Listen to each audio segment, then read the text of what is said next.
The Mission Viksit India channel presents innovative ideas in every video to help make India a fully developed nation by 2047. Today's video also focuses on a new innovation. Please watch till the end and don't forget to give your comment.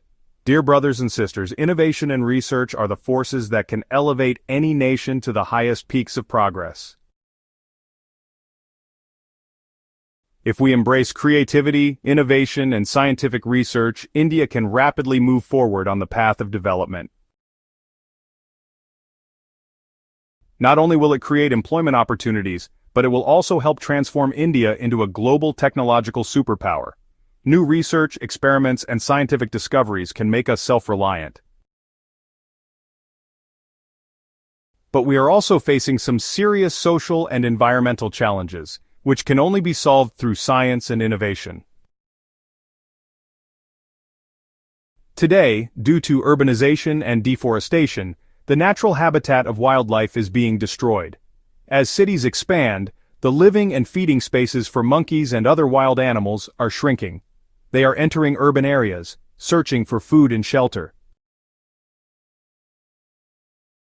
This has led to a growing conflict between humans and wildlife. With the rising population of monkeys, they are intruding into homes, shops, and markets, creating new and complex problems. So the question arises, how is animal management done at a global level? If we look at the United States, Europe, or Gulf countries, pet populations are strictly regulated. Controlled breeding systems, microchipping, and adoption policies are strictly enforced. Those who abandon their pets face legal action. India, too, wants to implement this model, and every year, municipal corporations are allocated heavy budgets for sterilization and vaccination of street dogs. But the problem is that widespread corruption within municipal systems has turned this scheme into a money-making opportunity while the public silently watches.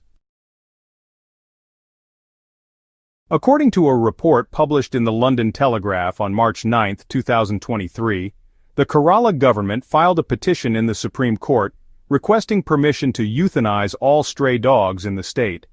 This shows that the state government is helpless in front of its own officials. When the funds were allocated, why was sterilization not done on time? Where did the money go? Had the municipal officials acted honestly, such an inhumane situation would never have arisen. Stray dogs are entirely dependent on the food we provide. They cannot eat rats, insects, or grass. If they do not get food on time, they may attack humans out of hunger and frustration. That is why their continuous sterilization is absolutely necessary.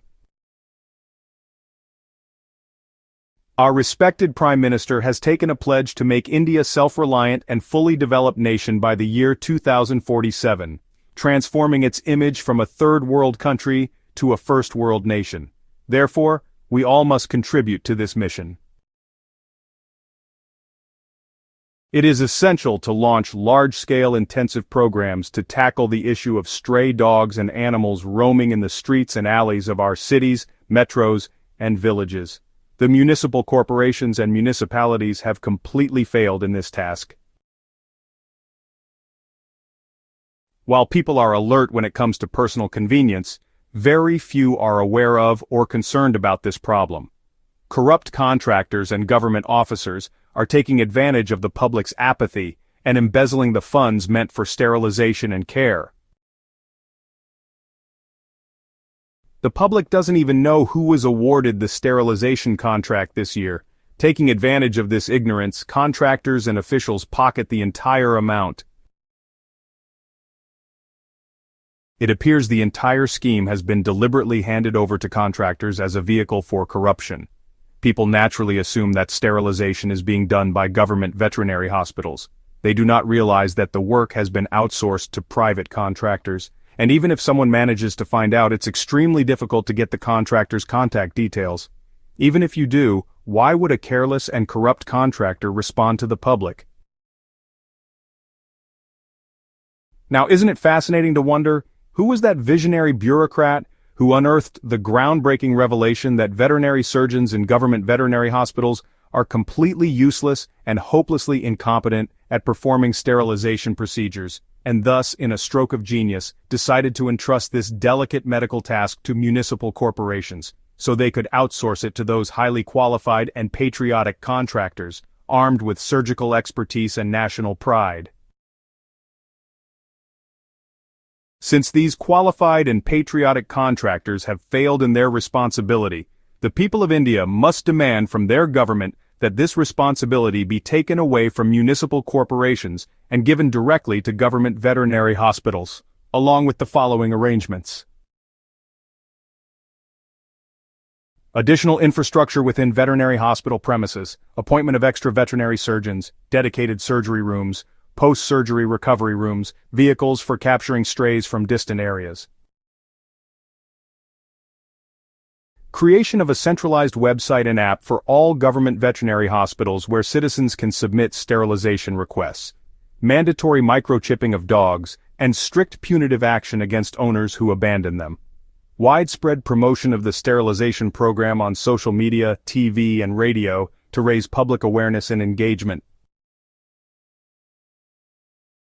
If possible, the government can collaborate with wealthy private donors to make arrangement of medical care and regular food for sterilized stray dogs, ensuring that they are healthy. Implementation of a proper work performance audit of the entire process. I firmly believe that if an honest and intensive sterilization campaign is carried out, the stray dog population can be controlled within a span of 15 years, roughly the natural lifespan of one generation. On the issue of dog sterilization, the general public remains careless and indifferent. Therefore, in light of the Prime Minister's call and directive for a Viksit India, that is, developed India, it is essential that the state government instructs its Home Department to involve all beat constables and CID personnel in monitoring and ensuring the efficient functioning of government animal hospitals in their respective areas. They can supervise whether the stray dogs roaming in streets and neighborhoods have been sterilized or not, and accordingly, they can instruct the concerned animal hospitals. In this way, the performance of animal hospitals can be improved. Apart from sterilization, there are also some other methods that can suppress or delay the heat cycle of female dogs and temporarily prevent them from conceiving. These include hormonal injections, birth control pills, and body implants, temporary measures, but they are very expensive, not affordable for general public. That's why they are not commonly used. Surgery, that is, sterilization, turns out to be cheaper in comparison. For long-term control, spaying remains the safest and most effective option. Hence, the government allocates funds for sterilization, which often end up in the pockets of the corrupt. Since corruption in municipal systems often ignores public demand, the question arises, can we find a scientific solution that is affordable and simple? Can we develop a cheap contraceptive pill or powder that can be mixed with food and fed to monkeys and stray dogs, thereby reducing or eliminating their reproductive capacity? Female dogs come into heat twice a year and give birth to 5 to 6 puppies each time. This is why their population is increasing uncontrollably. If we can develop a medicine that reduces or halts this heat cycle, we can effectively control their population. If we succeed in doing this, we can control the population of monkeys and stray dogs, reduce human-wildlife conflict, curb corruption in municipal systems, and create a safer, more orderly urban environment. So, will you accept this scientific challenge? Will you research and innovate for this cause? To invent a cheap contraceptive pill or powder? Can you create a scientific breakthrough that sets a new benchmark? If young Indian scientists and researchers accept this challenge and succeed, it will be a historic achievement in animal management. So think about it. Use your knowledge, innovation, and research to take India to new heights. If you find the idea of the development of cheap contraceptive pills or powder good for population control of stray dogs and monkeys, I request you to kindly like the video, Subscribe the channel Mission Viksit India and push the bell icon. Your small gesture will inspire us to bring you more such visionary ideas and innovation-driven videos. Thank you from the bottom of our